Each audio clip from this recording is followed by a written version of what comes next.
মুজেজা আর কারামত কাকে বলে আমরা খানিকটা আলোচনা করেছিলাম। মুজেজা মানে হলো অলৌকিক ঘটনা। মুজেজা বা এখানে আমরা মুজিজা, এটাও শব্দটা আরবি শব্দ তো ময়ূকা হয় না, মুজিজা আরবিতে লিখলে পরে তাহলে আমরা এখানে দেখবো আমাদের চ্যাপ্টারের মধ্যে মুজিজা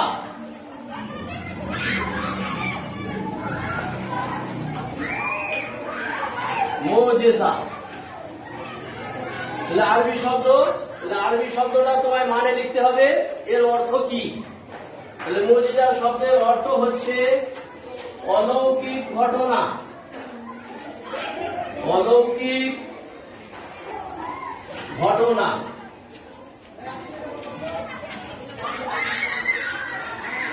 এরপরে আমাদের আছে অধ্যায়ে দেখো কারামত। বলছি আমি দুটোই বলবো, ব্যাখ্যা দেবো। এরপরে হচ্ছে কারামত। কারামত উচ্চারণ হবে কয়াকা রয়াকা ম ক। আমরা আমাদের চলতি ভাষায় অনেক ক্ষেত্রে বলে থাকি কেরামতি। বাংলায় আমাদের ভাষায় ব্যবহার হয় কেরামতি। তো কেরামতি শব্দটা মানে হলো ভেলকি দেখানো। কেরামতি শব্দের মানে হলো ভেলকি দেখানো। তো ভেলকি বলতে কি বোঝায়? যেটা সচরাচর হয় না সেই ঘটনাটাকেও আমরা ভেলকি বলে থাকি। এখানে আমরা ওই শব্দটা ব্যবহার করব না। কারামত শব্দের মানে বলবো এটাও এক ধরনের অলৌকিক ঘটনা। তোমাদের বইতে কি আছে বলো? অলৌকিক ঘটনা বৈশিষ্ট্য। তাহলে দুটোই দেখো, এটাও অলৌকিক ঘটনা, এটাও অলৌকিক ঘটনা। বই আসে না এটাই। তাহলে দুটোর মধ্যে পার্থক্য আমায় করতে হবে। এবারে পার্থক্যটা কিভাবে করব একটুখানি যদি তোমরা নজরে রাখো তাহলে তোমাদের জন্য সহজ হয়ে যাবে। অলৌকিক ঘটনা মানে আমি কি বলেছি? অলৌকিক ঘটনা বলতে যে ঘটনাটা সচরাচর ঘটে না। যে ঘটনা সচরাচর ঘটে না, অর্থাৎ স্বাভাবিক নিয়মের বাইরে। তো স্বাভাবিক নিয়ম আমি যেমন ধরে নাও, নদীতে যদি আমরা কেউ নামি সবাই ডুবে যাব। সাঁতার জানলে এগিয়ে যেতে পারবো, না ডুবে যেতে হবে। এখন যদি ওই নদীর ওপর দিয়ে কেউ হেঁটে চলে যায় তাহলে ওই ঘটনাটা স্বাভাবিক ঘটনা নয়, ন্যাচুরালি ঘটনা নয়, ওটা হচ্ছে অস্বাভাবিক ঘটনা। মুসা আলাইহিস সালাম তার হাতে যে লাঠিটা থাকতো সেই লাঠিটা ফেলে দিলে পরই সেটা সাপে পরিণত হয়ে যেত। তাহলে দেখা যাচ্ছে লাঠি তো একটা, সেটা হচ্ছে জড় পদার্থ।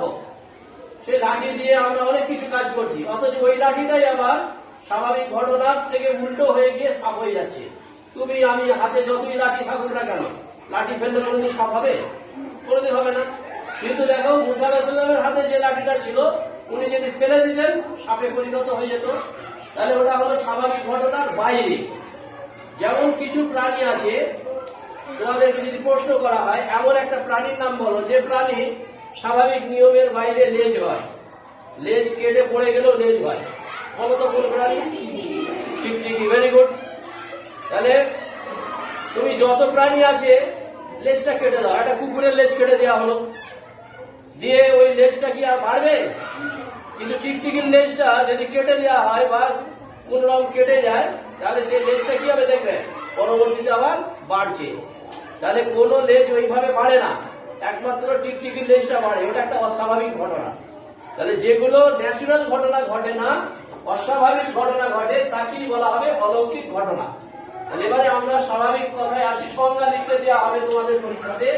মুজেজা শব্দের অর্থ কি, মুজেজা কাকে বলে, বা মুজেজা বলতে কি বোঝো, এরকম দেবে প্রশ্ন। ঠিক আছে? তাহলে তখন কি লিখবে? এবারে সংজ্ঞাটা আমি এটাকে মুছে দিচ্ছি। নিচে তাহলে যদি সংজ্ঞা লিখতে দেয়, সংজ্ঞাটা তখন কি লিখবো? সংজ্ঞাটা লিখতে হবে কোনো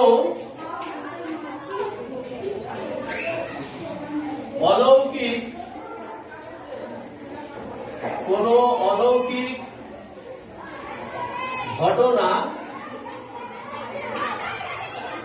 যদি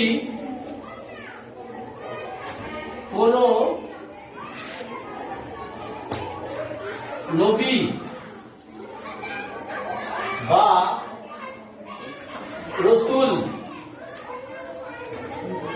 রসুলের মাধ্যমে ঘটে তাকে মুজিজা বলে।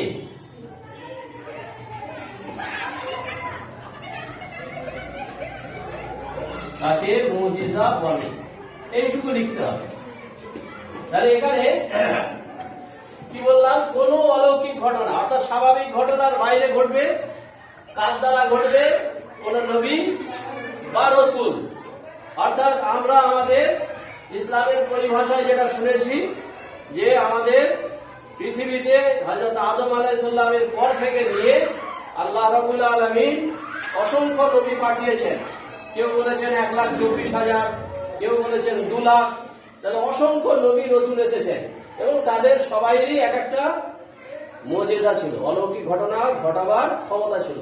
যেমন আমাদের শেষ নবী হযরত মুহাম্মদ সাল্লাল্লাহু আলাইহি ওয়াসাল্লামের একটা অলৌকিক ঘটনা কে বলতে পারবে? বলো। চাঁদকে টুকরো করেছিল। Very good. এই যে চাঁদ আকাশে আমরা রাত্রেবেলা দেখতে পাই, আল্লাহর নবীকে বলা হয়েছিল যে আপনি ওই চাঁদকে দ্বিখণ্ডিত করে দেখিয়ে দেন। তো আল্লাহর নবী শুধু হাতে ইশারা করেছিলেন, চাঁদ 2 টুকরো হয়ে গিয়েছিল, একটা এক ধারে চলে গেল আর একটা আরেক ধারে চলে গেল। পরবর্তী